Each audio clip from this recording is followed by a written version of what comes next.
Hi everybody. So I've seen there seems to be a lot of despondence from Remainers on social media following Tuesday night's votes in the comments. So I want to make a short video basically just to say stop, wait. Because although it would have been better if the Grieve Amendment and the Cooper Boles amendments had been passed, the fact that they weren't is far from the end. The point is, Theresa May has been forced by ministers and cabinet ministers, such as Amber Rudd, to guarantee that there will be an amendable motion put to Parliament on the 14th of February, after Theresa May makes the inevitable statement to the House on the 13th that she has failed to renegotiate the backstop in the withdrawal agreement. And she will fail because the European Union will not renegotiate this. They may tinker with it slightly, but there will not be a big enough renegotiation to satisfy the ERG or the DUP. So anyway, so this guarantee by Theresa May was the only reason the Grieve and the Cooper and Boles amendments failed on Tuesday, because up to 40 government ministers had threatened to resign. And remember, this includes cabinet ministers as well. So they had threatened to resign in order for them to be able to then vote for the Grieve and Cooper Boles amendments. And then the only way May prevented this from happening was to promise them this future amendable motion. So what does this mean? Well, on the 14th of February, Parliament once again have the opportunity to table binding amendments to this motion that can guarantee there will be no deal. They can force the government to seek an extension to Article 50.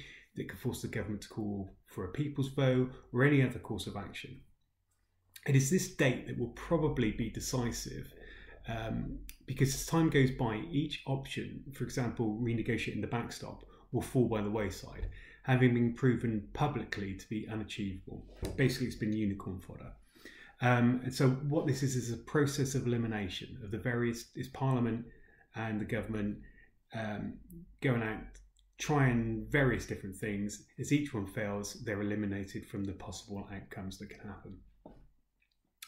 Now, Parliament is to a large extent made up of sensible adults. Now, I know sometimes it doesn't seem that way, but I do not believe many MPs will want to be remembered as having allowed our country to descend into catastrophe.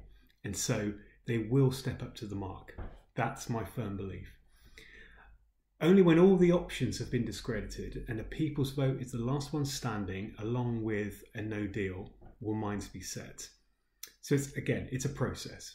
It was always going to be frantic and nail-bitingly close at the end, and that's basically where we are now.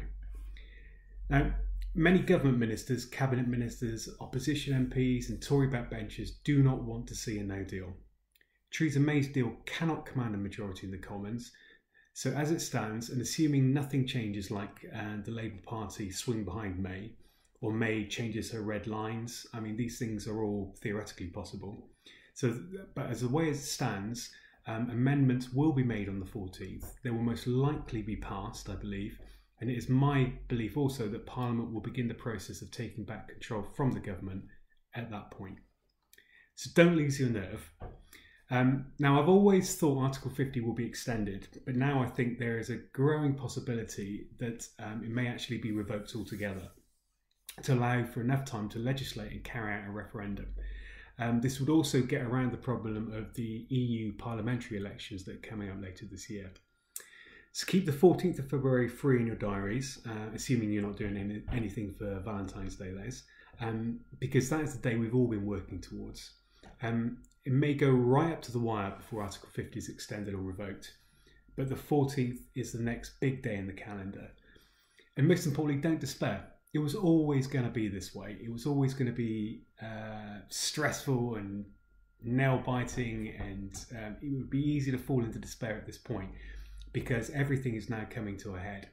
But I believe genuinely that in the end, the only two options that will remain on the table are a no deal or a people's vote. And I think Parliament will opt for a people's vote. Okay, take care. Cheers.